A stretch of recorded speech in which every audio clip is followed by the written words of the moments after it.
আব্দুল উজ্জা এত বেশি বেশি জিকির করে আমাদের ডিস্টার্ব হয়। আল্লাহর নবী বলেন, খবরদার আমার আব্দুল উজ্জাকে তোমরা ডিস্টার্ব করবা না, কারণ আব্দুল উজ্জা আল্লাহ জিকির না করলে তার শরীরের ভিতরে জ্বলন শুরু হয়। এরে আল্লাহর বান্দা, আল্লাহর নবী একবার জিহাদে যাবে।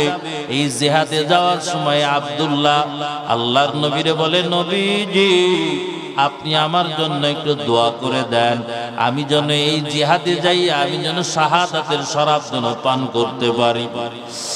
আল্লাহর নবী বললেন, না, তুমি এই জিহাদে শাহাদাতের শরাব পান করবা না। আল্লাহর কাছে দোয়া করলেন, আমার আব্দুল্লাহ যেন জিহাদে যায়, যেন শহীদ না হয়। হযরতে আব্দুল্লাহ বলে, ইয়া রাসূলুল্লাহ, আমি তো আপনার কাছে দাবি করতেছি, দোয়া চাইতেছি শহীদ হন, আর আপনি বলতেছেন শহীদ না হতে। আল্লাহর নবী বলেন, আব্দুল্লাহ রে, তোমার জ্বর হবে, আর জ্বর অবস্থায় তোমার ইন্তেকাল হবে। আল্লাহ পাক এতেই তোমাকে শাহাদাতের মৃত্যু দান করবে। কয়েক মাস যাওয়ার পরে আব্দুল্লাহর বাবা মারাত্মক জ্বর আসলো। জ্বর আসার পর আব্দুল্লাহ বাবা হঠাৎ করে দুনিয়ার থেকে বিদায় হয়ে যাওয়ার পর সাহাবায়ে কিরাম আল্লাহর নবীরে খবর দিল, ইয়া রাসূলুল্লাহ, ইয়া হাবিবাল্লাহ, ইয়া রাসূলুল্লাহ, হাবিবাল্লাহ, আপনার আব্দুল্লাহ দুনিয়া থেকে বিদায় হয়ে গেছে, মানে ইন্তেকাল করেছে। আপনি যেমন বলছিলেন আব্দুল্লাহ জ্বর হবে, এরপরে শাহাদাত বরণ করবে, মানে জ্বর হয়ে মৃত্যুবরণ, এটা শহীদের মর্যাদা আল্লাহ দান করবেন। আল্লাহর নবীকেও তাই হয়েছে আব্দুল্লাহ। এরে আল্লাহর বান্দা, আল্লাহর নবী এই কথা শোনার পর আল্লাহর নবী অন্ধকারের ভিতরে নবীজি গেলে, আল্লাহর নবী যাওয়ার পর সাহাবায়ে কিরামদেরকে নিয়ে নবীজি অন্ধকারের ভিতরে জানাজার নামাজ পড়লে। আল্লাহর নবী জানাজার নামাজ পড়ার পর তার জন্য বাবা কবর খনন করা হলো। কবরের ভিতরে একজন নামছে, অন্ধকার রাত, আর কবরের উপরে বাবা একজন বাতি লইয়া দাঁড়ায় আছে। কবরের উপরে একজন বাতি লইয়া দাঁড়ায় আছে, আর দুইজন হযরতে আব্দুল্লাহ লাশ দুটো বয়া বয়া আনতেছে। এইবার দুইজন যখন কবরের ভিতরে যিনি আছে তার কাছে যখন লাশটা দিতেছে, কবরের ভিতরে যিনি দাঁড়ায় আছে, যারা কবর লাশটাকে বহন করতেছে তাদেরকে ডাক দিয়ে বললেন, বাবা আব্দুল্লাহ লাশটা বড় আদরের সাথে আনো, আব্দুল্লাহ যেন কোনো কষ্ট না পায়, একটু আদরের সাথে আনো। আল্লাহর নবী সাহাবী এই হাদিসটা আব্দুল্লাহ ইবনে মাসউদ রাদিয়াল্লাহু আনহু থেকে বর্ণিত।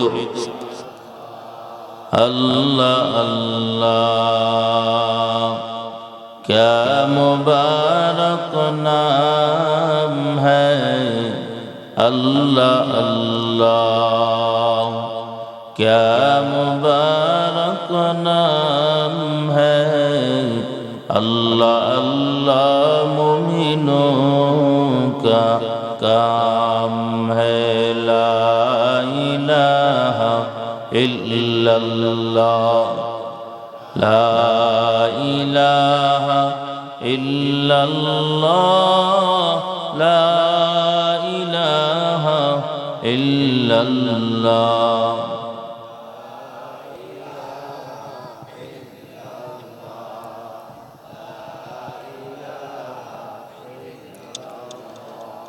ला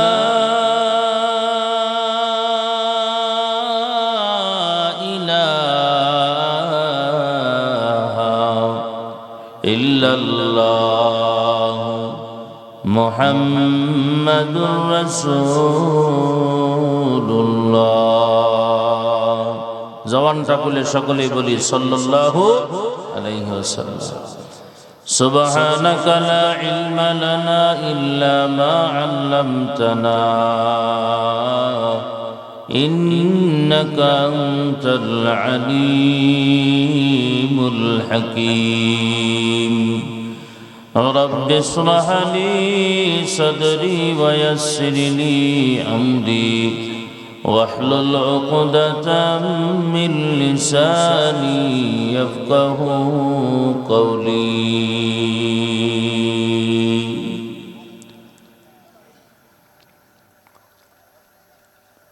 मायूस न हो अहले ज़मी अपने खता से, मायूस न हो अहले ज़मी अपने खता से, तो क़दीर बदल जाती है मुस्तर के दुआ से, तो क़दीर बदल जाती है मुस्तर के दुआ से। নৈরাশ না হও জগৎবাসী, দেখে তোমার গুনার পাহাড়। নৈরাশ না হও জগৎবাসী, দেখে তোমার গুনার পাহাড়। ওয়াদির হয়ে চাইলে ক্ষমা পাল্টে যাবে ভাগ্য তোমার। ওয়াদির হয়ে চাইলে ক্ষমা পাল্টে যাবে ভাগ্য তোমার। ওয়াল্লাযীনা জাহাদু ফীনা, যারা আমি আল্লাহ পাককে পাওয়ার জন্য মুজাহাদা করবে, সাধনা করবে, সংগ্রাম করবে, জিহাদ করবে, ত্যাগ করবে, আপনি যাই বলেন না কেন, লানাহদিয়ান্নাহুম সুবুলানা, আল্লাহ পাক বলেন যেই বান্দা আমি আল্লাহকে পাওয়ার জন্য সাধনা করবে, ত্যাগ করবে, সংগ্রাম করবে, আমি আল্লাহ পাককে পাওয়ার জন্য বান্দার সামনে হাজারো রাস্তা উন্মুক্ত করে দিব। আল্লাহ নিজেই বলতেছেন আমাকে পাওয়ার জন্য কি লাগবে? জোরে বলেন, ত্যাগ লাগবে। আপনারা এই জায়গায় বসা আছেন কাকে পাওয়ার জন্য? জোরে আওয়াজ দিয়ে বলতে হবে। নাকি এই জায়গায় বিরাট খাওয়া দাওয়ার ইন্তজাম আছে নাকি? নাকি এই জায়গায় টাকা পয়সা বিলীন করা হবে নাকি? আপনারা যদি চাইতেন বাড়িতে যায় লেপের ভিতরে আরামে আপনারা ঘুমাইতে পারতেন। যেমন অনেক বান্দা বান্দি আল্লাহর কথা, নবীর কথা শোনার তো দরকার কি, লেপের তলে রয়েছে। আপনারা এই জায়গায় আল্লাহর কথা শোনার জন্য বসা, আর তারা বাড়িতে দুইজন কি এক হবে নাকি? জোরে বলেন, এক হবে? এক হবে। এরপরেও যখন এই মাহফিল সারিয়া আপনারা 11টা, 11:30, 12টার দিকে আপনারা বাড়িতে যাবেন,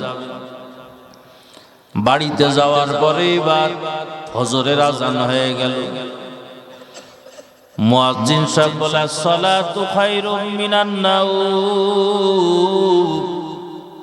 যখনই বলল ঘুম থেকে নামাজ ভালো, আপনি আরামের ভিতরে আছেন, পুরা ঠান্ডার ভিতরে, আপনি কম্বলের লেপের ভিতরে গরম অবস্থা, কিন্তু আপনি জানেন এর ভিতরে থাকলে আমার আল্লাহকে পাওয়া যাবে না।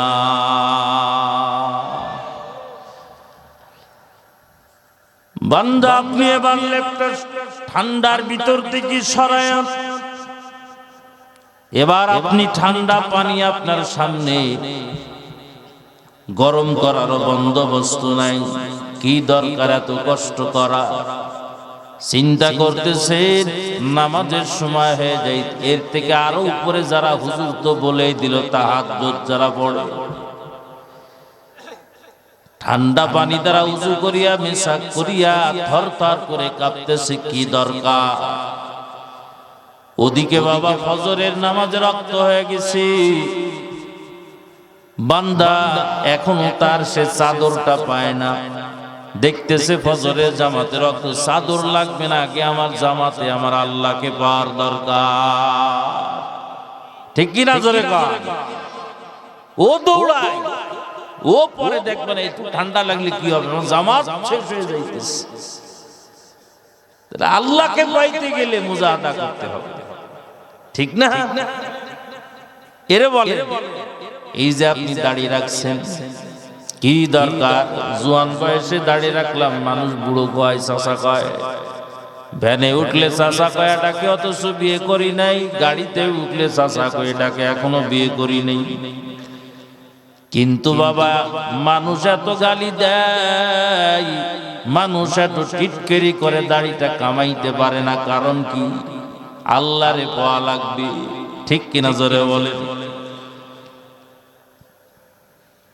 পর্দার নিশি মা বোনেদের কথা বলি, কি দরকার আমার মা যারা পর্দা পুশিদাই করে, হাত পা মোজা পা পর্যন্ত প্লাস্টিকের মতন একেবারে ঢেকে রাস্তায় চলা। অন্য অন্য মহিলা যাদের কবরে টেনশন নাই, হাসরে টেনশন নাই, আল্লাহকে পাওয়ার যাদের টেনশন নাই, ওরা তো নিজে যেমন ইচ্ছা সাজগোজ করিয়া বের হয়, যেমন ইচ্ছা পোশাক পরিয়া বান্দা বের হয়। কিন্তু এই বান্দি জানে যে এইভাবে চললে আমার আল্লাহকে পাওয়া যাবে না, এইভাবে চললে আমার আল্লাহ নারাজ। বান্দা এইভাবে বের হতে পারে না। ঠিক কিনা জোরে বলে? এই একটাই কারণ। কি ভাই? একটা মাঠে আপনি কাজ করতেছেন, মাঠে কাজ করা অবস্থায় মসজিদে আযান হয়, হাইয়া আলাস সালাহ, বান্দা আয় নামাজের দিকে আয়, আয় বান্দা নামাজের দিকে আয়। বান্দা আর কাজ করতে পারে না, আর রিক্সা চালাইতে পারে না, আর ভ্যান চালাইতে পারে না, আর দুনিয়াবি কোনো দোকানদারি করতে পারে না, কাজ করতে পারে না। কারণ তার কাছে দুনিয়ার কাজের থেকে আল্লাহকে পাওয়া আগে জরুরি। কারণ বান্দা জানে এ দুনিয়াটা আমার আসল না, দুনিয়া ছাড়িয়ে আমারে যাওয়া লাগবে। ভাইরা আমার, আমি একটু বুঝানোর জন্য আমি শুরু করতেছি বয়ান, আপনাদের কষ্ট হচ্ছে। আমরা তো আসলে ঈমান আনছি তো বাপ মা মুসলমান, আমরাও মুসলমান, এই জন্য ঈমানের আমাদের পাওয়ার নাই, আমলেরও পাওয়ার। কিন্তু আসলে প্রকৃত যারা ঈমানটা কষ্ট করে আনছে, তারা ঈমানের যে কি যত্ন নিতে হয়, কিভাবে জীবন চলে যায়, কিন্তু তাদের ঈমান আমলের কোনো ত্রুটি নেই। ঈমান আনছে আল্লাহকে পাওয়ার জন্য কত সাধনা, কত মুজাহাদা। নবী হযরতে মুসা আলাইহিস সালাতু ওয়াস সালামের, মুসা আলাইহিস সালাতু ওয়াস সালাম যার ঘরে লালিত পালিত হয়েছে, নাম কি? ফিরাউন, মিস্টার ফিরাউন। ফিরাউন কি দাবি করছিল? আনা রব্বুকুমুল আলা। নাউজুবিল্লাহ, জোরে কর। এ দাবি করছে সে সব থেকে বড় রব, তার উপরে আর কোন রব না। এবং সে এই দাবি করছে বিপরীত যদি কেউ চলে আমার হুকুমের বাহিরে, আমাকে রব না মানিয়া অন্য কাউকে মানলে খবর আছে। কারো মানার, অন্য কাউকে রব মানার ক্ষমতা নাই। এরকম পাওয়ার শুলে ছড়ায় যায়। কিন্তু ঘরের ভিতরে ঈমান নিয়ে আসলো কে? জোরে কান। এই ঘরের ভিতরে আল্লাহ ঈমান নেই। আল্লাহ কি? আল্লাহ কার উপর ঈমান নেই? ঈমান মানে বিশ্বাস। ঈমান মানে কি? মানে আমরা যে আল্লাহকে না দেখে ঈমান আনছি, বিশ্বাস করেছি, এর নাম কি? ঈমান।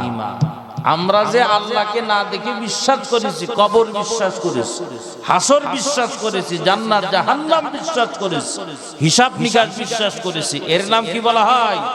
ঈমান বলা হয়। তো ফিরাউন, যেই ঘরের ফিরাউন রব বলে দাবি করে, ওই ঘরের ভিতরে ঈমানদার আল্লাহ ঢুকায় দিয়েছে। আল্লাহু আকবার, জোরে বলেন। নাম হলো মাসিয়া রাদিয়াল্লাহু আনহা। আল্লাহর নবী প্রথম স্ত্রী, জান্নাতের প্রথম স্ত্রী হবেন মাসিয়া রাদিয়াল্লাহু আনহা। মুসা আলাইহিস সালাতু ওয়াস সালামের দাওয়াতের বরকতে ঈমানদার হয়ে গেলেন। চতুর্দিকে যখন ফিরাউন এলান করে দিল আনা রব্বুকুমুল আলা, আমি বড় রব, ও বড় রব, ও বড় রব, ওর থেকে আর কোনো বড় রব নাই। হঠাৎ করে ফিরাউনের কানে আসলো, তুমি নিজের ঘরের ভিতরে তোমাকে রব বলে মানে না। বলে কে মানে না? কয় তোমার স্ত্রী তোমাকে রব বলে মানে না, খবর নাও। ফিরাউন আসিয়াকে ডাক দিয়ে বলল, আসিয়া কি ব্যাপার? তোমার ব্যাপারে আমি শুনলাম তুমি নাকি আমাকে রব বলে মানো না, এটা সত্য কিনা বলো।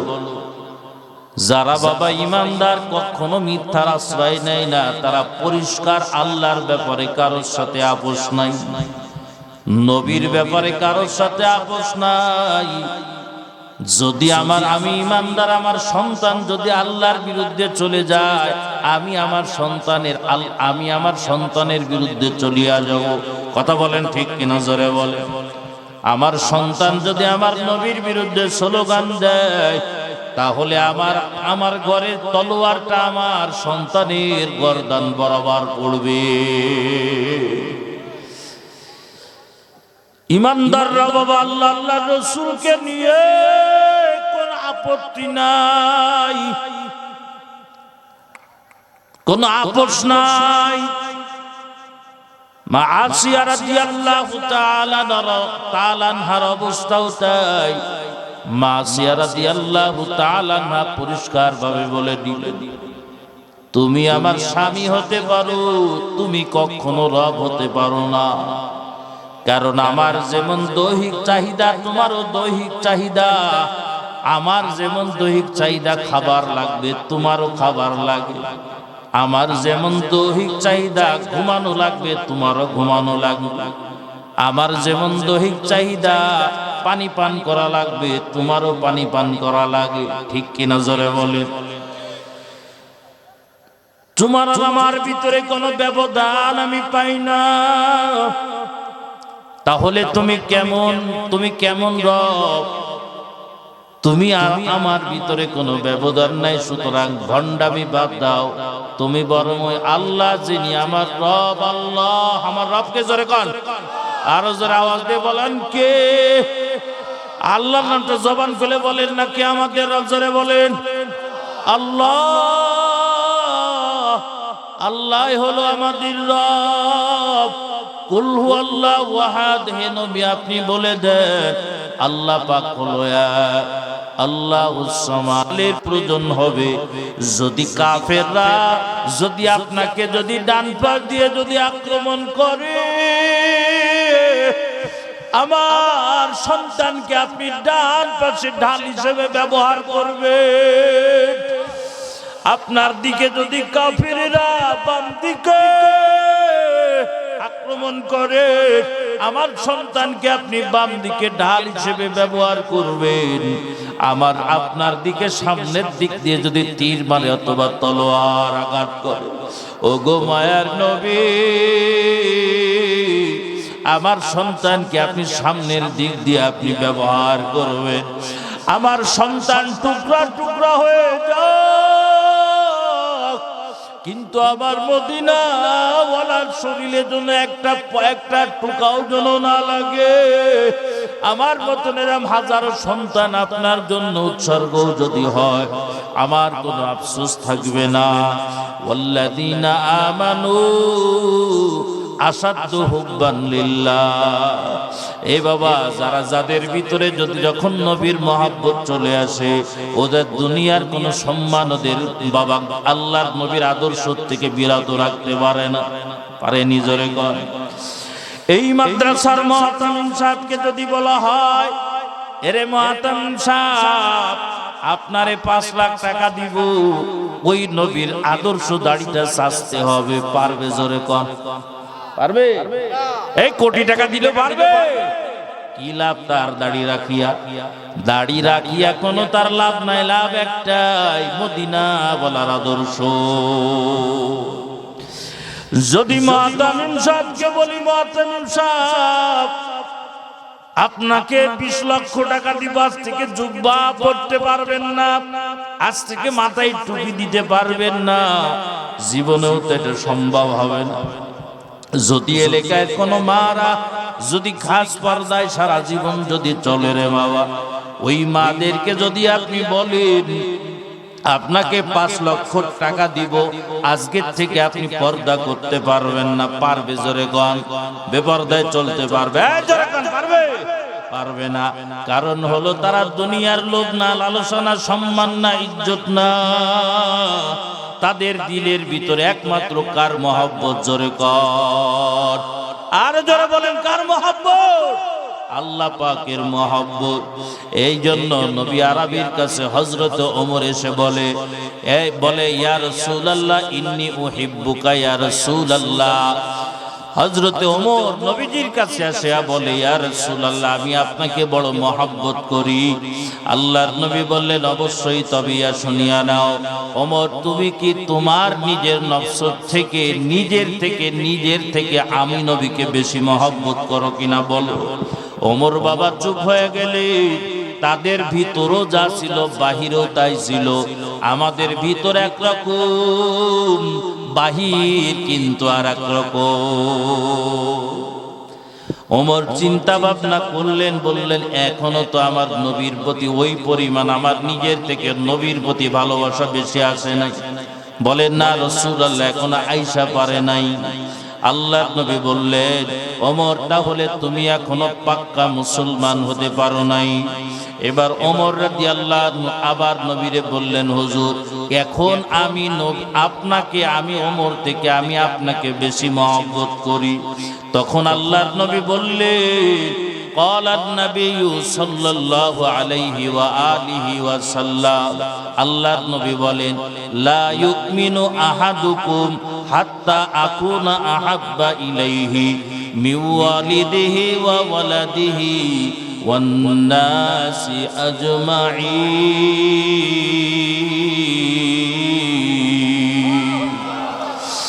আল্লাহর নবী বললেন ওমর, দুনিয়ার ভিতরে কেউ পূর্ণ ইমানদার হতে পারবে না যতক্ষণ পর্যন্ত তার সন্তানদেরকে, তার জন্মদাতা পিতা মাতার সন্তানাদি দুনিয়ার সব মানুষ থেকে আমি নবীকে যতক্ষণ বেশি মহব্বত না করবে ততক্ষণ পূর্ণ ইমানদার হতে পারবে না। তাহলে বলেন আমার সন্তানের থেকে আমি বেশি মহব্বত করব কাকে? আল্লাহর নবীকে। কাকে? কাকে? ধরে বলেন। আমার বিবির থেকে আমি বেশি মহব্বত করব কাকে? আল্লাহর রাসূলকে। আমার সম্পদের থেকে আমি বেশি মহব্বত করব কাকে? আল্লাহর রাসূলকে। কথা বুঝতেছেন আপনারা ভাইরা আমার? হযরতে আসিয়া রাদিয়াল্লাহু আনহা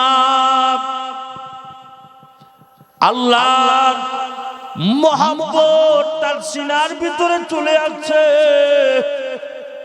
আসিয়া রাদিয়াল্লাহু আনহা 5 দিন একাধারে বাবা বন্দি থাকার পরে আসিয়া রাদিয়াল্লাহু আনহাকে ডাকা হলো। 5 দিন পরে ডাকার পরে আসিয়া রাদিয়াল্লাহু আনহা একই কথা বললেন, দ্বিতীয় কোনো কথা না।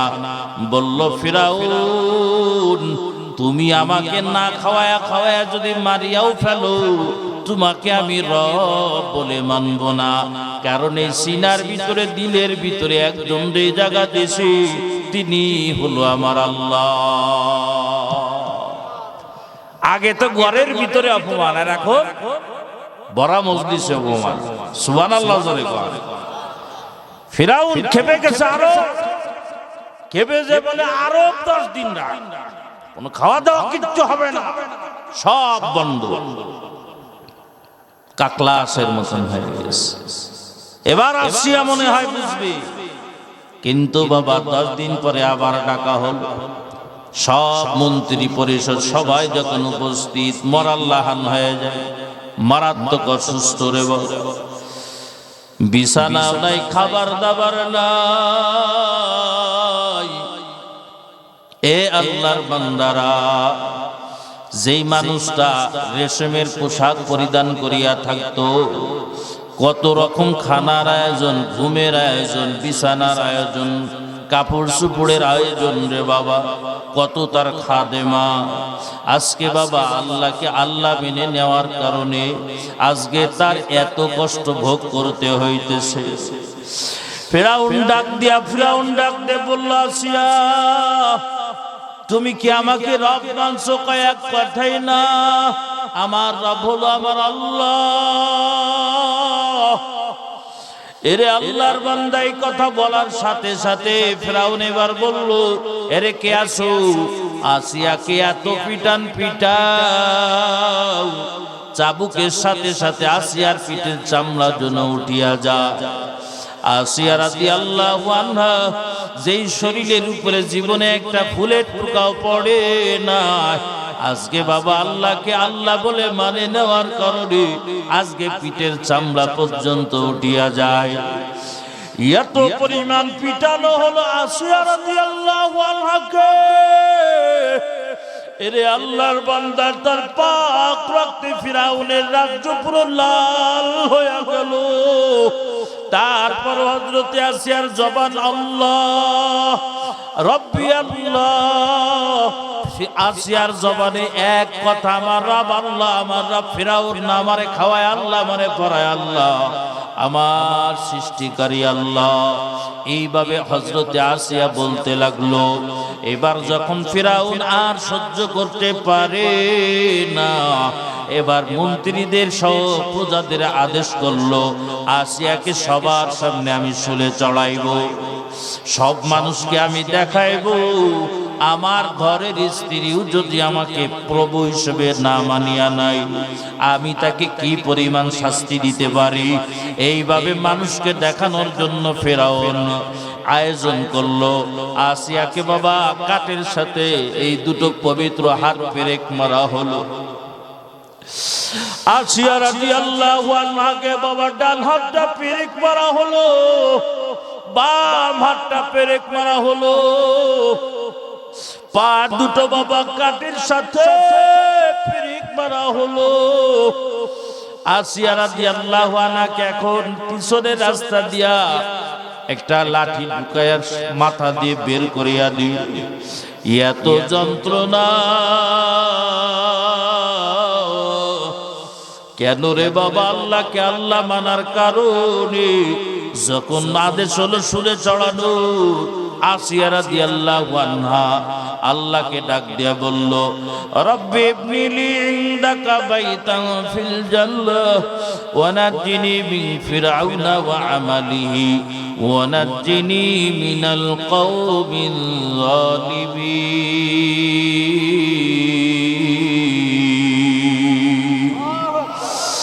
আল্লাহ পাককে হযরতে আসিয়া ডাক দিয়ে বলে, আল্লাহ রব্বি ইবনিলি ইনদাকা বাইতান ফিল জান্নাহ। আল্লাহ তোমাকে রব বলে মানার কারণে আজকে তাকায় দেখো তোমার আসিয়ার দিকে, আজকে আবার হাতে পেরেক পায়ে পেরেক। আল্লাহ আপনাকে রব বলে মানার কারণে অবস্থা আমার। আল্লাহ জান্নাতের ভিতরে আপনার প্রতিবেশী হিসেবে আমার জন্য একটা স্পেশাল একটা ঘর নির্মাণ করেন। সুবহানাল্লাহ জোরে করেন। আল্লাহর কাছে দোয়া করতে দেরি হয়েছে, দোয়া কবুল হইতে দেরি হয় নাই।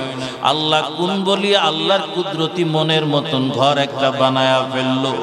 এবার আসিয়া বলল, ওয়ানাজ্জিনি মিন ফিরআউনা ওয়া আমালিহি। আল্লাহ ফিরাউনের আযাব থেকে আপনি আমাকে হেফাজত করেন, মানে শুলে চড়ানোর যন্ত্রণার থেকে হেফাজত করেন রে বাবা। আল্লাহ পাক ওই সময় ফেরেশতাকে আদেশ দিয়ে বলল, রে ফেরেশতারা, আমার আসিয়ার জন্য আমি জান্নাতে যে ঘর বানাইলাম, ওই স্পেশাল ঘর আমার আসিয়াকে মৃত্যুর আগেই দেখায়া দাও, তাহলে আমার আসিয়া ফিরাউনের আযাব, মৃত্যুর সময় শুলে চড়ানোর আযাব টের পাইবে না।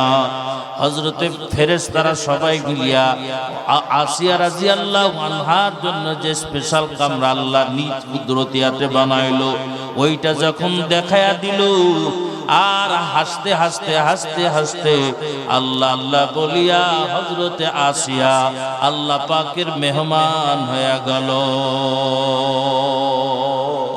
জোরে কান না সুবহানাল্লাহ, জোরে কান আল্লাহু আকবার, জোরে বলেন। আহা এরে বাবা, কি কি দেখেন আল্লাহকে পাওয়ার জন্য কত কষ্ট।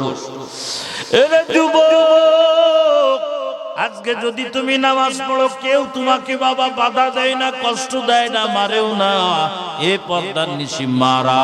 আজকে যদি তুমি পর্দা করো, আল্লাহর হুকুম মানো, কেউ তোমারে কষ্ট দেয় না, কেউ তোমারে খারাপ বলে না। তারপরও এত আরামে থাকার পরও 5টা ওয়াক্ত নামাজ আমরা পড়তে পারি না, আছে কিনা জোরে বলে। আমরা কুরআনুল কারীম তেলাওয়াত করতে পারি না, আমরা বাবা একটু তাহাজ্জুদ পড়তে পারি না, আমরা নবীর আদর্শটা মান্য করাটা অপমান বোধ মনে করি। এর থেকে লজ্জার ব্যাপার আর নাই। কি মুখ দেখাইবা আমার আল্লাহর সামনে, আমার নবীর সামনে কি মুখ দেখাইবা? যশোর থেকে আসি বাবা, বেশি বয়ান করারও বাবা খেয়াল নাই, কয়েকটা ঘটনা আপনাদের সামনে শোনায়া যাব। আবার বলি বাবা, দুনিয়া যদি উন্নতি করতে হয়, মেহনত ছাড়া দুনিয়া উন্নতি যদি করা না যায়, দুনিয়ার 2 তলা আপনি বাড়ি করবেন, কুরবানি মেহনত ছাড়া 2 তলা আপনি বাড়ি করতে পারবেন না, ঠিক কিনা জোরে বলেন। আপনি বাবা 5 বিঘে জমি কিনবে, মেহনত ছাড়া 5 বিঘে জমি আপনি কিনতে পারবেন না। তাহলে আবার বলি, আল্লাহকে পাইতে গেলে, আল্লাহর জান্নাত পাইতে গেলে মেহনত ছাড়া আপনি কিভাবে আল্লাহকে, আল্লাহর রাসূলকে জান্নাতের মালিক হবে? অসম্ভব ব্যাপার। এই জন্য তো সাহাবীরা আল্লাহকে পাওয়ার জন্য যা যা করার দরকার সব করে দিয়েছে, যা যা ছাড়ার দরকার তাও ছেড়ে দিয়েছে। সুবহানাল্লাহ, জোরে বলেন। সব করেছে তারা। আব্দুল উজ্জা নাম শুনেছেন আপনারা? আব্দুল উজ্জা আল্লাহর নবীর এক আদরের সাহাবী, বড় জলিল ও কদর একজন সাহাবীর নাম আব্দুল উজ্জা। তখনও মুসলমান হয় নাই। নবীজি ছোটকাল থেকে আব্দুল উজ্জার বাপ মারা গেছে, দুনিয়ার থেকে বিদায় হয়ে গেছে। বিদায় হয়ে যাওয়ার পরে চাচার আন্ডারে লালিত পালিত হয়, মা আছে এখনো দুনিয়া। মা ছাড়া দুনিয়ার ভিতরে আপন কেউ নাই। এখন নবীজি এদিকে হিজরত করে মক্কা ছাড়িয়া মদিনায় চলে গেছে। চলে যাওয়ার পরে এই আব্দুল উজ্জা ছেলেটা নবীজি যখন মক্কায় ছিল, নবীজির কাছে মাঝে মাঝে যাইতো, নবীজির কাছে মাঝে মাঝে যাইতো, নবীজির কথা শুনতো, কিন্তু ঈমান আনার ফুরসত হয় না, সুযোগ হয় না এই আব্দুল উজ্জা। এখন আর ভালো লাগতেছে না, মক্কায় নবীজি নাই। কোথায় নবীজি এখন? মদিনা। নবীজি মদিনা, আব্দুল উজ্জার আর ভালো লাগতেছে না।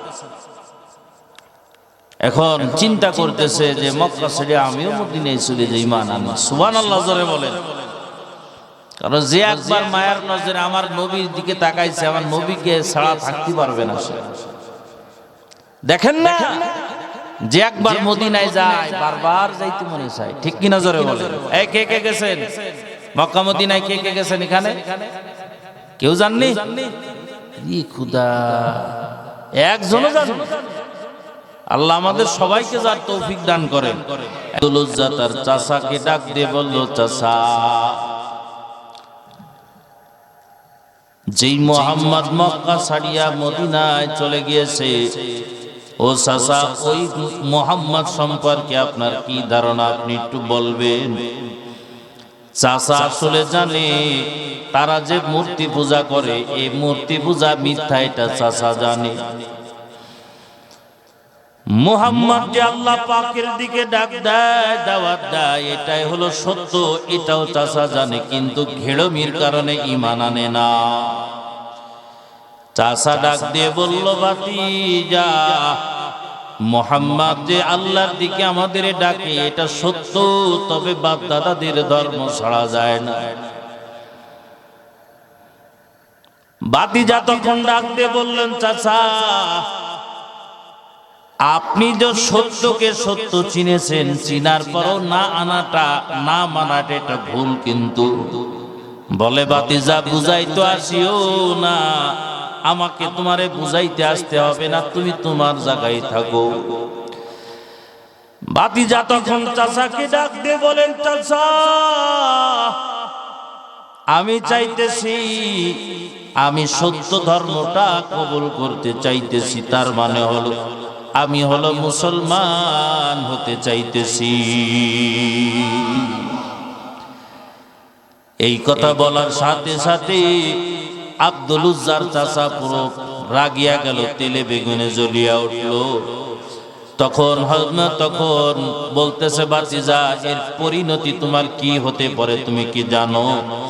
বলে, চাচা যাই হোক না কেন, আমি মুহাম্মদকে নবী, আল্লাহকে এক আল্লাহ বলে আমি রব হিসেবে মানতে চাই, ইসলাম ধর্ম আমি কবুল করতে চাই চাচা।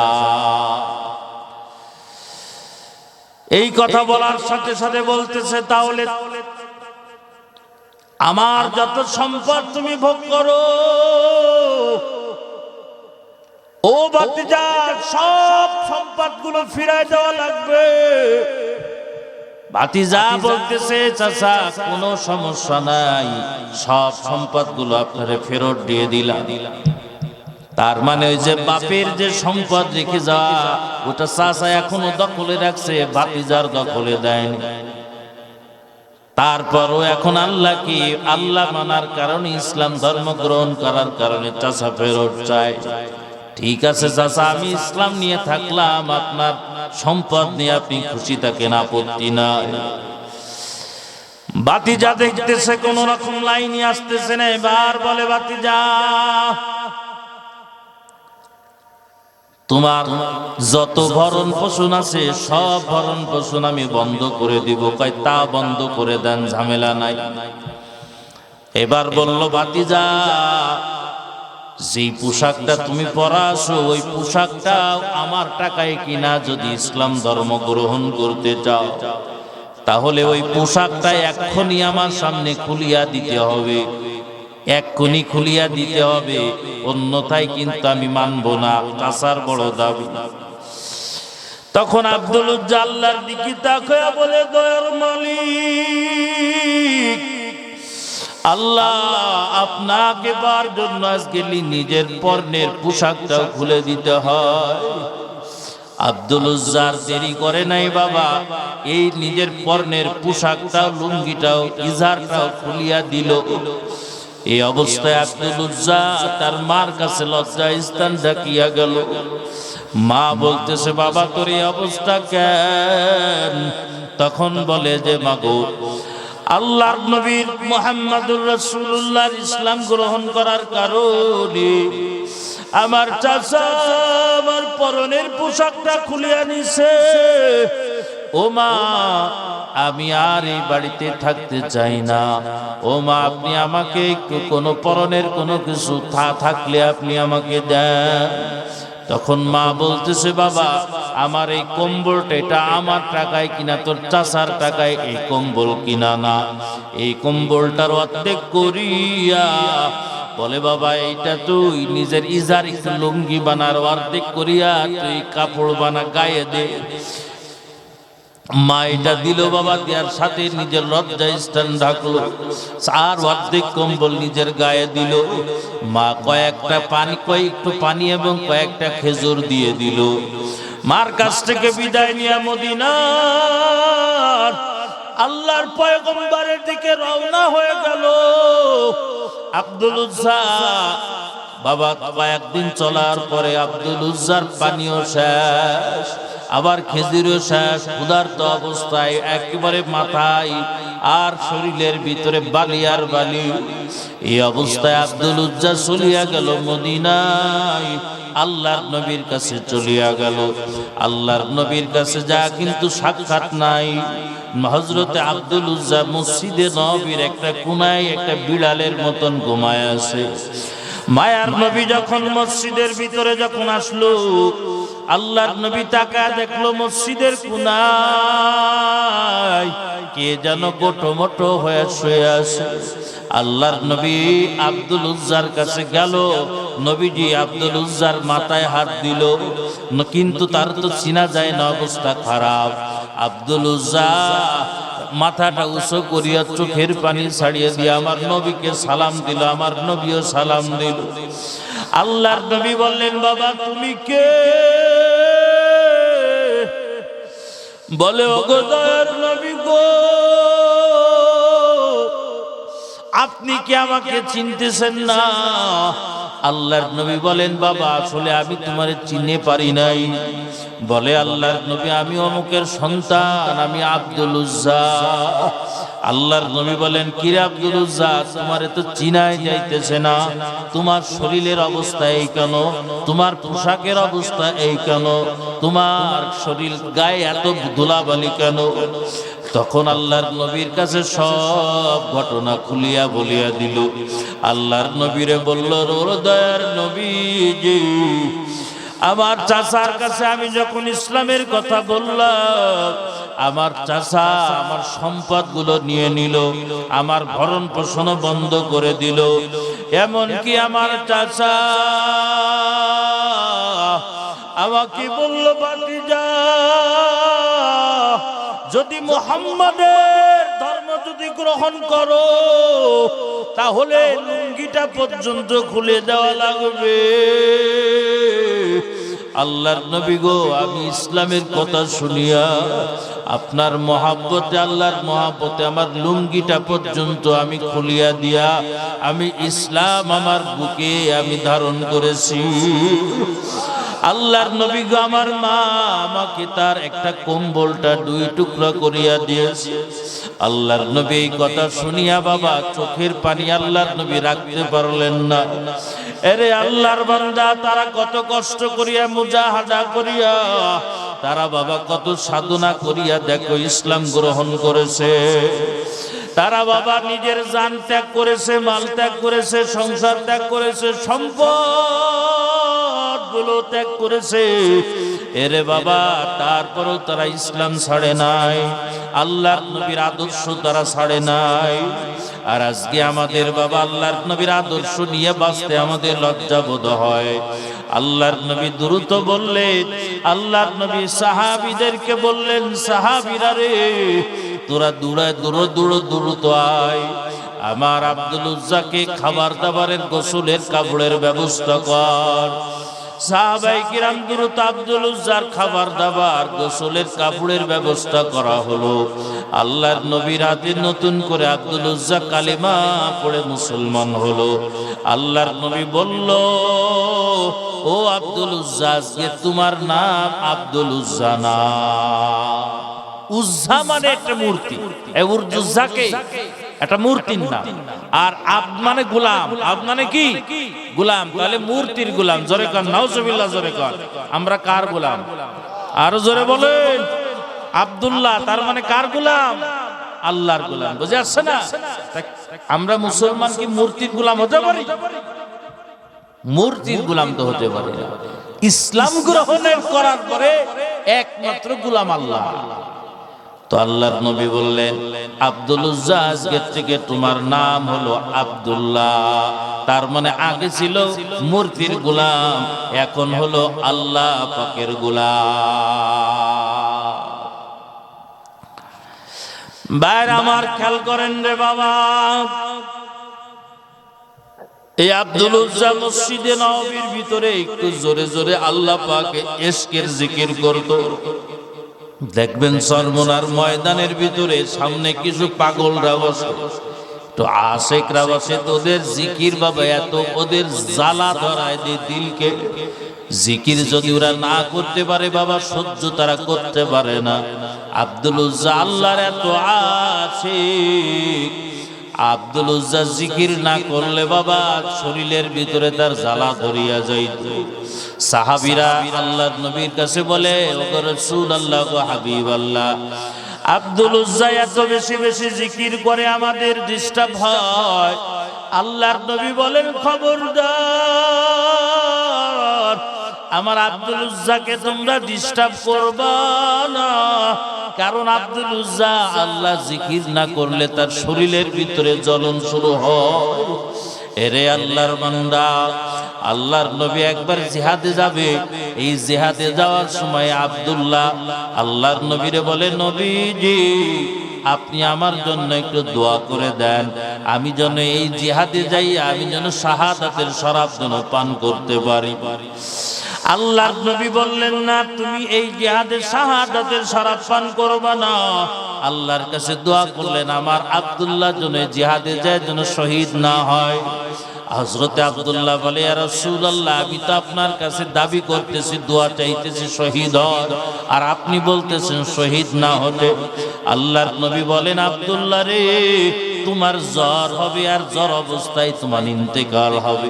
আল্লাহ পাক এতেই তোমাকে শাহাদাতের মৃত্যু দান করবে। কয়েক মাস যাওয়ার পরে আব্দুল্লাহর বাবা মারাত্মক জ্বর আসলো। জ্বর আসার পর আব্দুল্লাহ বাবা হঠাৎ করে দুনিয়ার থেকে বিদায় হয়ে যাওয়ার পর সাহাবায়ে কিরাম আল্লাহর নবীরে খবর দিল, ইয়া রাসূলুল্লাহ, ইয়া হাবিবাল্লাহ, ইয়া রাসূলুল্লাহ, হাবিবাল্লাহ, আপনার আব্দুল্লাহ দুনিয়া থেকে বিদায় হয়ে গেছে, মানে ইন্তেকাল করেছে। আপনি যেমন বলছিলেন আব্দুল্লাহ জ্বর হবে, এরপরে শাহাদাত বরণ করবে, মানে জ্বর হয়ে মৃত্যুবরণ, এটা শহীদের মর্যাদা আল্লাহ দান করবেন। আল্লাহর নবীকেও তাই হয়েছে আব্দুল্লাহ।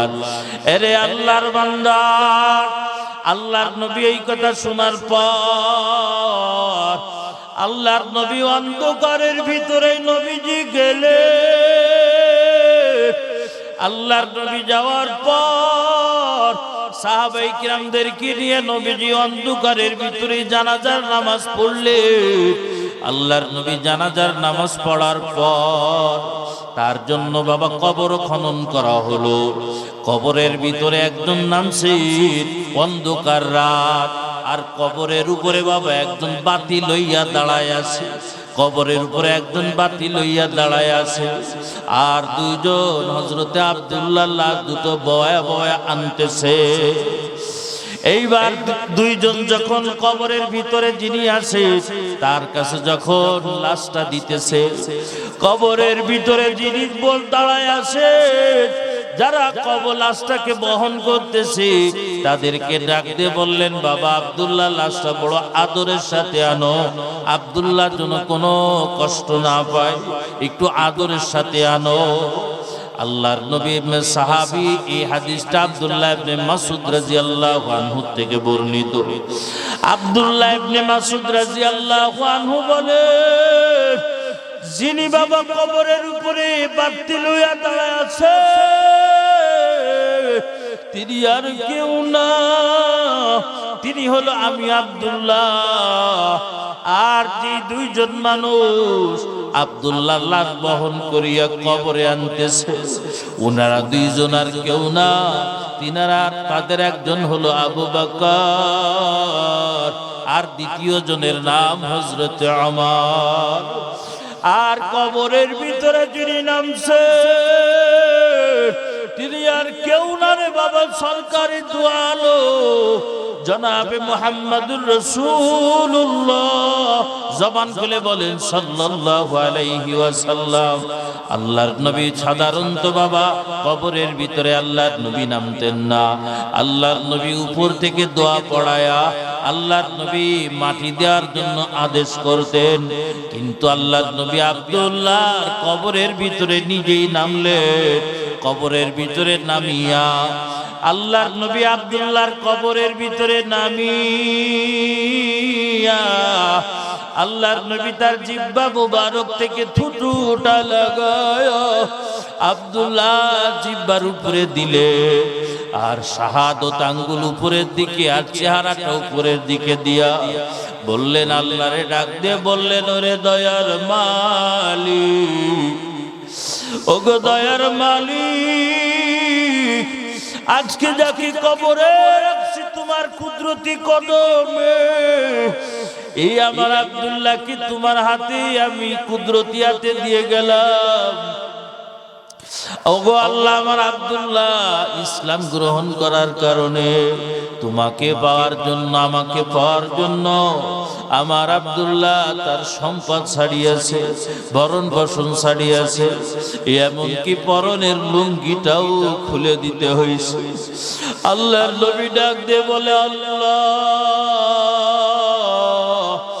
আমি আমার আব্দুল্লাহর উপরে রাজি। ও আল্লাহ, তুমি আমার আব্দুল্লাহর উপরে রাজি হয়ে যাও। আল্লাহু আকবার জোরে বলেন, আর জোরে বলেন আল্লাহু আকবার। এই কথা যখন নবীজি বলছেন আর চোখের পানি ফেলে দিলে, এরে বাবা আব্দুল্লাহ ইবনে মাসউদ চিল্লায় চিল্লায় কান্না আরম্ভ করলেন। আব্দুল্লাহ ইবনে মাসউদ বাবা কবরের উপরে মোমবাতি ধরায়া, বাতিটা ধরায়া তিনি দাঁড়ায় আছেন আর বলতেছে, এরে আব্দুল্লাহ, তোর কবরের স্থানে, তোর জায়গায় যদি আমি আব্দুল্লাহ ইবনে মাসউদ যদি হইতাম, তোর স্থানে যদি আমি হইতাম, তাহলে আমার জিন্দেগি কামিয়াব হয়ে যাইতো। জোরে গান সুবহানাল্লাহ, জোরে বলেন, জিকির করেন লা ইলাহা ইল্লাল্লাহ, লা ইলাহা ইল্লাল্লাহ। চা অথবা কিছু হবে না তো পানি?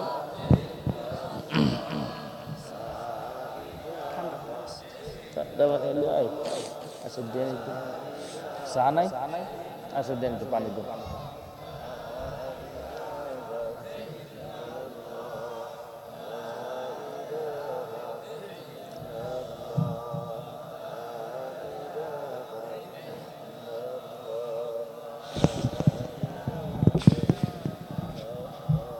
গরম পানি বা একটু চা হবে না? ইয়া ইলাহি মুঝসে মুঝকো দূর কর, ইয়া ইলাহি মুঝসে মুঝকো দূর কর, ताके देखो तुझको मुझ में एक नजर, या इलाही तू मेरा सत्तार है, या इलाही तू मेरा गफ्फार है। ला इलाहा इल्लल्लाह, ला इलाहा इल्लल्लाह, ला इलाहा ইল্লাল্লাহ। বয়ান কয়টা মতো করব?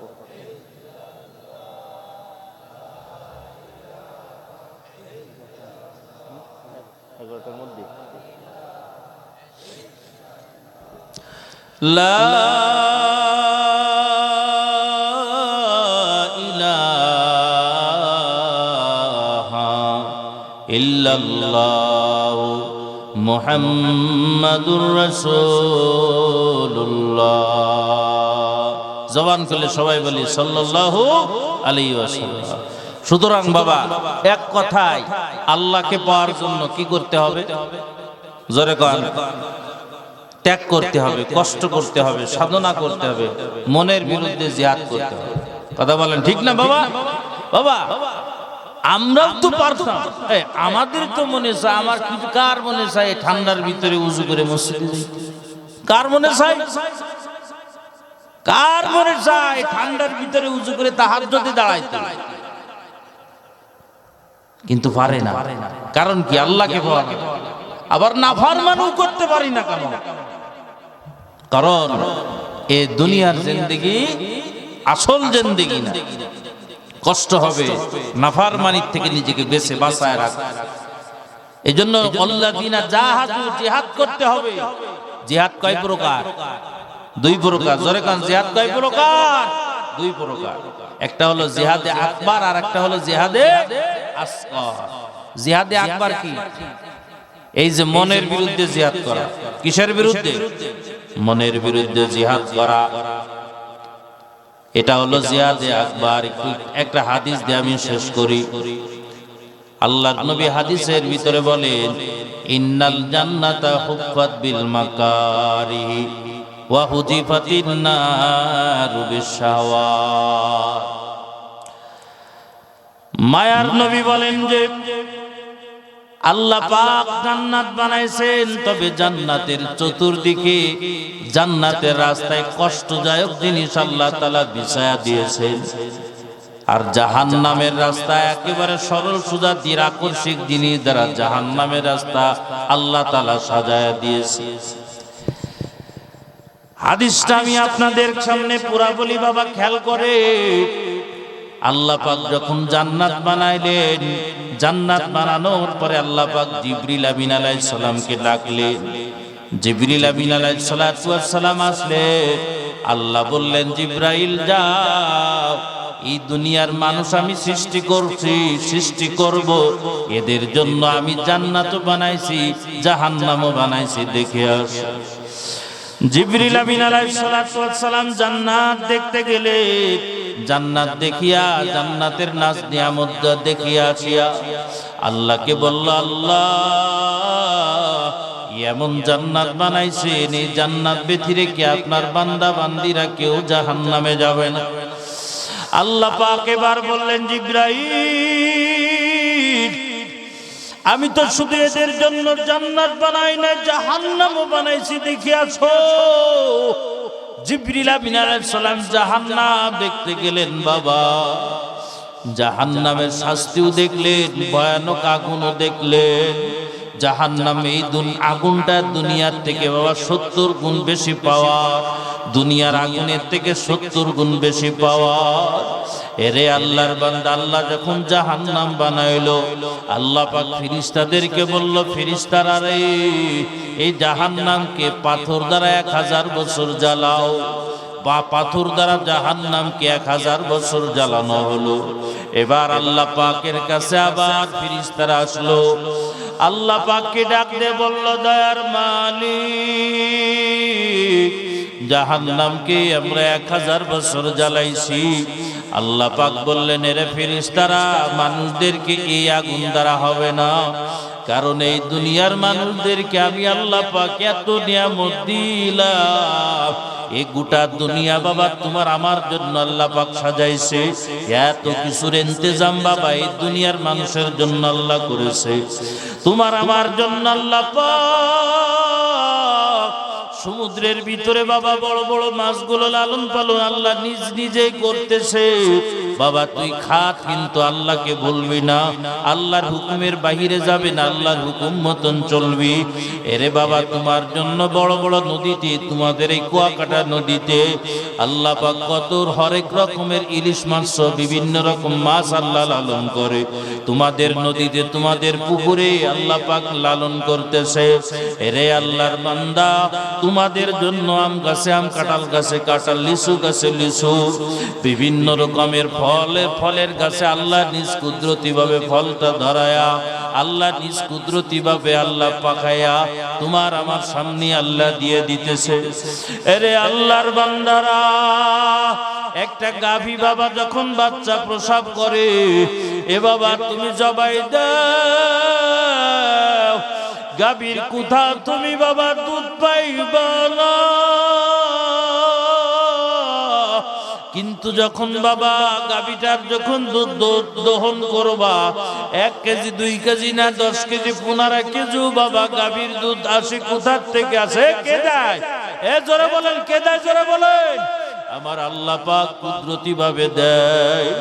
এরে বান্দা, তোর জন্য আমি আল্লাহ পাক কুদরতি ভাবে, আমি আল্লাহ এই গাভীর রক্তের ভিতর থেকে আমি আল্লাহ দুধ বের করে তোর জন্য আমি আল্লাহ। ওদিকে বাচ্চাটা, গাভীর বাচ্চাটার গলায় তুমি রশি লাগায়া তুমি তাকে বাঁধিয়া তার মা থেকে বাবা আলাদা রাখছো, সারা রাত সারা দিন দুধ দাও নাই। বাচ্চাটা রাত্রবেলায় হাম্বা হাম্বা করিয়া ডাক দেয়, তার মানে বাচ্চাটা তার মা কি ডাক দিয়ে গেলে, মা গো আবার ক্ষুধায় পেট জ্বলতেছে, একটু দুধ দাও। কিন্তু মা কেমন যেন উত্তর দেয়, রে বাবা, আল্লাহ এই পুষ্টিকর খাবার তোর জন্য রাখে নাই, আল্লাহ তার বান্দা বান্দিদের জন্য রাখছে। এরা খাইলে বাঁচলে খাবি, নইলে তুই সবর কর। তোমার ঘরের, তোমার উঠানের ভিতরে আল্লাহ কুদরতি ভাবে ডিম থেকে বাচ্চা ফুটাইলো। এরে বাবা তোমার জন্যই ফুটায়া ওই মার কোল থেকে বাচ্চা, ওই ছোট ছোট বাচ্চা থেকে হঠাৎ তোমার বাড়িতে জামাই আসলো।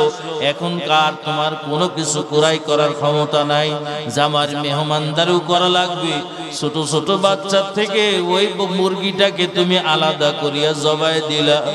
ওই ছোট ছোট বাচ্চারা বাবা চিল্লাই ফিল্লাই এদিক ওদিক করিয়া বেড়ায়, তারপরে মাকে তালাশ করে। আমার আল্লাহ ডাক দিয়ে বললেন, খা রে বান্দা খা, তাতেও অপরাধ নাই। তারপরও আমি আল্লাহকে ভুলবি না রে বান্দা, আমি আল্লাহরে ভুলবি না। এত কিছুর আয়োজন বাবা সব তোমার জন্য।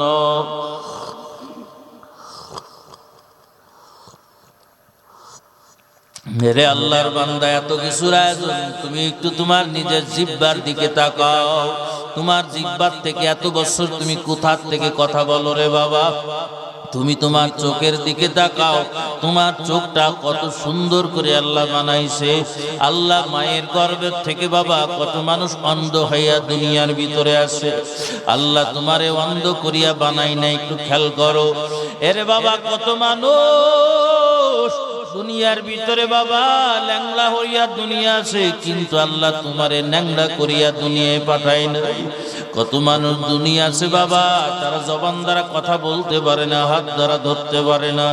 আল্লাহ তাআলা কোনোটা তোমার অভাব দেয় নাই, আল্লাহ দুনিয়া তোমার জন্য ইন্তজাম। এরপরেও যদি আল্লাহ পাকের সাথে নাফরমানি করো, আল্লাহ পাক ফেরেশতাদেরকে বলে দিলেন, ফেরেশতারা 1000 বছর আগুন জ্বালালে হবে না। এই বেঈমানদের জন্য তুমি এত ইন্তজাম, তারপরও আমি আল্লাহকে ভুলে আসি, আগুনে হবে না। আরো 1000 বছর জ্বালা, 2000 বছর জ্বালানো হলো, আল্লাহর কাছে আবার আসলো। আল্লাহ বললেন এতেও হবে না, আরো 1000 বছর জ্বালা। এবার বাবা 3000 বছর আগুন জ্বালানো হলো, পাথর দ্বারা আগুন জ্বালানো হলো। এরে বাবা দুনিয়ার থেকে 70 গুণ বেশি পাওয়ার। এই দুনিয়ার আগুন যদি হাতে লাগে শুধুমাত্র হাতের চামড়া জ্বলে অথবা গোশত জ্বলে। মায়ার নবী বলেন, যদি জাহান্নামের আগুন কোন মানুষের যদি শরীরের যে কোনো স্থানে লাগে, সাথে সাথে কলিজা পর্যন্ত ভুনা হয়ে যাবে। এরে পর্দার নিশিমা, একটু বেপর্দায় চলবে, একটু বাবা ভাবিয়া চিন্তা করিয়া চলিও। শুধু বাবা জাহান্নামে এই আযাব না, আল্লাহ পাক আরো কত রকম আযাব রাখছে। ফুজের আযাব, এরপরে আছে বাবা ফুটান্ত পানির আযাব, জাক্কুমের ফলের আযাব, সাপ উটের মতন সাপ। আল্লাহ পাক বেঈমানদের পেটের ভিতরে উটের মতন সাপ আল্লাহ পাক ছাড়িয়া দিবি, আর তাদের পেটের ভিতরে সাপগুলো যাইয়া, এক হাদিসের ভিতরে আছে না কোন নাফরমানদের একটা পেট হবে উহুদ পাহাড়ের মতন পেট হবে। আল্লাহ শাস্তি বাড়ানোর জন্য আল্লাহ পেটটা এত বড় করিয়া দিবে। আল্লাহ একটা কাঁধ আর একটা কাঁধ বাবা অতিক্রম করতে গেলে 2-1 কিলোমিটার হয়ে যাবে। এত বড় বড় তাদের এক কাঁধ থেকে আর এক কাঁধ হবে। এরে মা একটু ভাবো, ওই জাহান্নামের আগুন, সাপের দংশ আর জাক্কুম ফলের কাঁটা সহ্য করতে পারবা কিনা বাবা? যদি সহ্য করতে যদি পারো, তাহলে আমি বলবো তোমার নামাজ পড়ার কোনো দরকার নাই। যদি কবরের 2 পাশের চাপা মাটির যদি চাপ যদি সহ্য করতে পারো, আমি বলবো বাবা তাহলে পর্দা করার দরকার নাই। যদি বাবা জাহান্নামের আগুন যদি সহ্য করতে পারো, আমি বলবো দিন মানারও দরকার নাই। কিন্তু বাবা বিশ্বাস করো আর নাই করো রে বাবা, জাহান্নামের আগুন আর কবরের আযাব সহ্য করার মতন ক্ষমতা দুনিয়ার মানুষের কারোর নাই। এরে আল্লাহর বান্দারা, কত মানুষেরা বাবা কবরে নামাইলাম, গত রমজানে আমার এক চাচা মসজিদের আমার ফোন দিয়েছে রমজান মাসে, ফোন দিয়া বলে হুজুর অমুক চাচার মা অমুকের মা মারা গেছে, আপনি একটু জানাজা পড়াবেন। আমি বললাম কোনো সমস্যা নাই, আমি জানাজা পড়াবো, ঠিক আছে। জোহরের সময় জানাজা পড়াইলাম। যশোরে একটা কবরস্থান আছে, তার নাম হলো কারবালা। ওই কারবালায় নিয়ে যাওয়া হলো। এইবারে কবরটা খনন করিয়া ওই মুরব্বী চাষিকে নামানো হলো, বাঁশ দিয়ে দেওয়া হলো, চাটাই দিয়ে দেওয়া হলো। এইবার ওই কবরস্থানে বাবা যারা দায়িত্বে আছে তারা হঠাৎ করে দেখি একটা সাদা কাপড়ের ভিতরে কি যেন কবরের ভিতরে দিয়ে দেয়।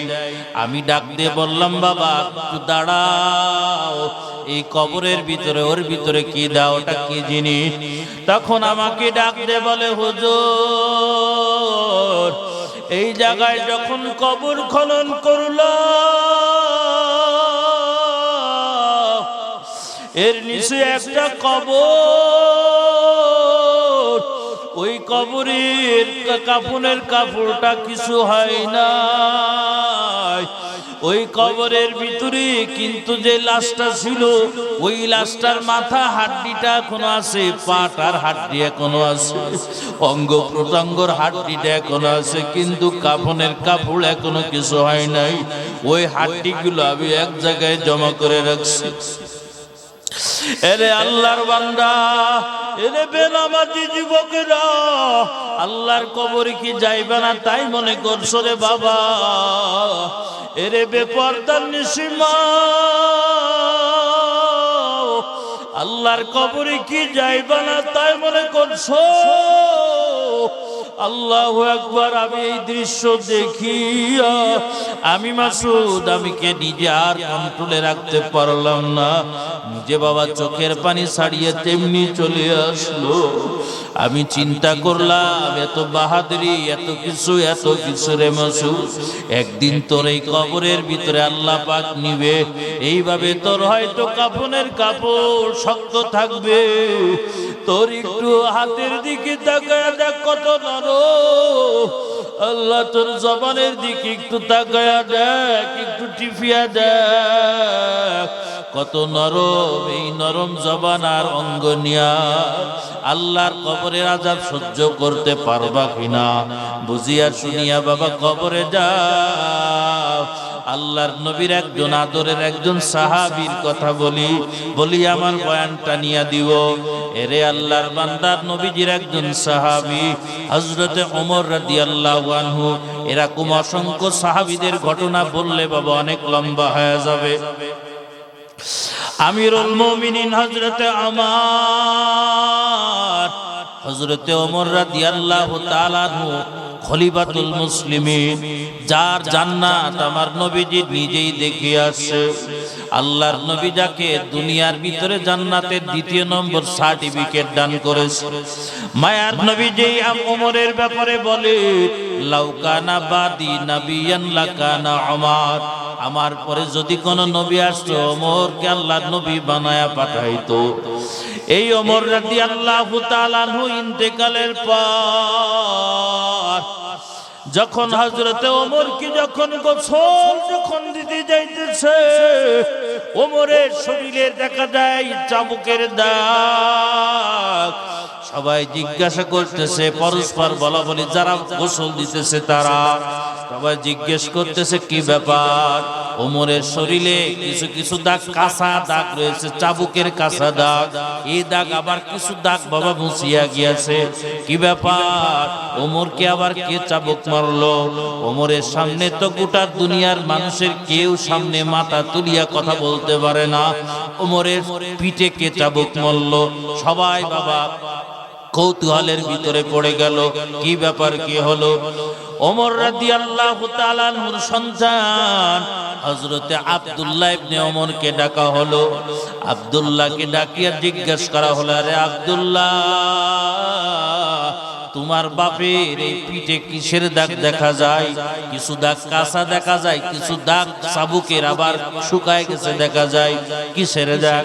তখন আব্দুল্লাহ ইবনে ওমর বলছিলেন, তখন আব্দুল্লাহ ইবনে ওমর বলে, বাবা, আমার বাপ যদিও তোমাদের শাসন করেছে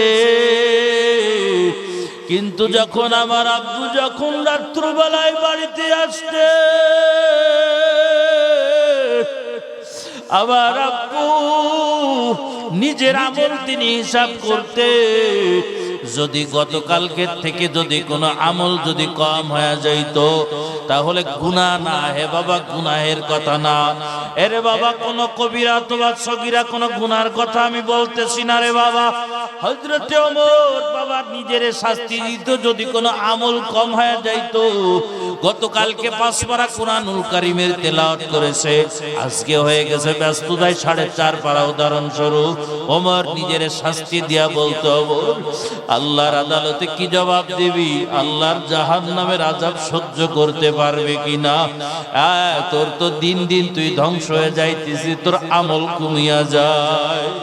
এই বলিয়া হযরত ওমর নিজে চাবুক দ্বারা নিজে পিটাইতো।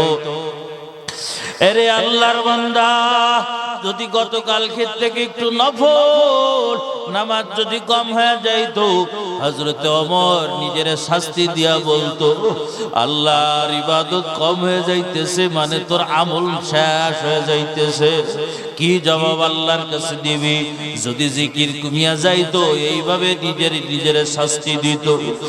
আর বাবা তোমার আমার গুনাহ, এরে বাবা তোমার আমার চোখের গুনাহ, জবানের গুনাহ, হাতের গুনাহ, পার গুনাহ, বেপরদার গুনাহ, নাচ গানের গুনাহ। এরে আল্লাহর বান্দা অবস্থায় কবরে গেলে, আল্লাহর কবর কিন্তু নিরাপদ জায়গা না। আল্লাহর কবরে যদি শান্তিতে থাকতে চাও, আল্লাহ ফেরেশতারা জাহান্নামের আযাব দেখিয়াছে, আল্লাহরে বলল, আল্লাহ তোমার কোন বান্দা জাহান্নামে যাবে না, সবাই জান্নাতে যাবে। আল্লাহ পাক তখন জাহান্নামের উপরে বাবা দিল আকর্ষক জিনিস আল্লাহ বিছায়া দিল। গুনাহের কাম করলে বাবা জাহান্নামের রাস্তায় যাওয়া সহজ। যেই কাজ তোমার দিলে চায়, তোমার দিলে নামাজ পড়তে মনে চায় না, তোমার দিলে বাবা পর্দা করতে মনে চায় না, তোমার দিলে বাবা জিকির করতে মনে চায় না, যেই দিলটা যেই কাজ দিল চায় না, আর যেই কাজ দিল চায় কি চায়? কয় গুনাহের কাজ চায়। বেপরদায় মহিলাদেরকে দেখা, মোবাইলের গুনাহ করা, আল্লাহর হুকুমের বাহিরে কথা বলা চলা, এগুলো সব জাহান্নামে যাওয়ার জন্য রাস্তা। আল্লাহ বললেন জাহান্নামের রাস্তাকে আল্লাহ পাক দিলর সেই দিল আকর্ষক জিনিস দ্বারা আল্লাহ সাজিয়া দিলেন। আর জান্নাতের রাস্তা আল্লাহ কষ্টকর জিনিস দ্বারা আল্লাহ সাজিয়ে দিলেন। এরে বাবা নামাজ পড়বা একটু কষ্ট হবে, কিন্তু সামনে তোমার জান্নাত।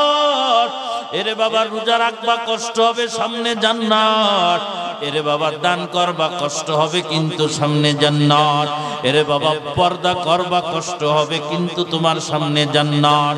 এই জন্য সাহাবীরা আসিয়া তিনি কিন্তু কষ্ট করিয়া জীবন দিয়েছেন বাবা, আল্লাহকে ছাড়েন নাই, আল্লাহর হুকুমের অবাধ্য হয় নাই। তারা যদি পারে তুমি কেন পারবা না? এরে বাবা মা ফাতিমা সারা জীবন কষ্ট করে গেছেন, তুমি কেন পারবা না?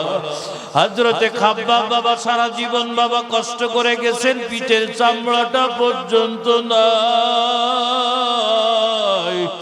এরে বাবা তুমি কেন পারবা না?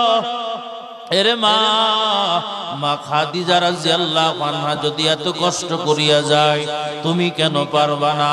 আজকে দুনিয়া আনন্দে চলবা, কালকে কবরে মাওলার জাহান্নামের আযাব সহ্য করার জন্য প্রস্তুতি নাও।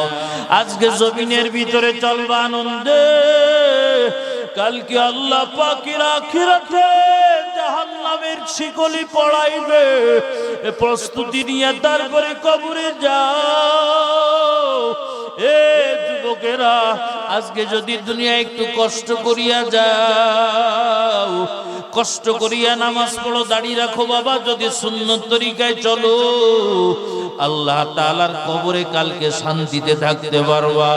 এরে বাবা আমার বয়ান আমি প্রায় শেষ করে দিয়েছি, তবে আপনাদের কাছে একটু অনুরোধ, আমি তো দূরের থেকে আসছি বাবা, এই মাদ্রাসা, এখানে আল্লাহর নবীর মহব্বত শেখানো হয়। আল্লাহর নবীর আদর্শ শেখানো হয়, আল্লাহর কোরআন তেলাওয়াত শেখানো হয়। এ বাবা, নিজেকেই মসজিদ মাদ্রাসার সাথে সম্পৃক্ত রাখবা। আল্লাহু আকবার। কোরআনে 30টা পারা আছে, 30টা পারা আল্লাহ পাকের দরবারে কাল কিয়ামতের ময়দানে শাফাআত করবে।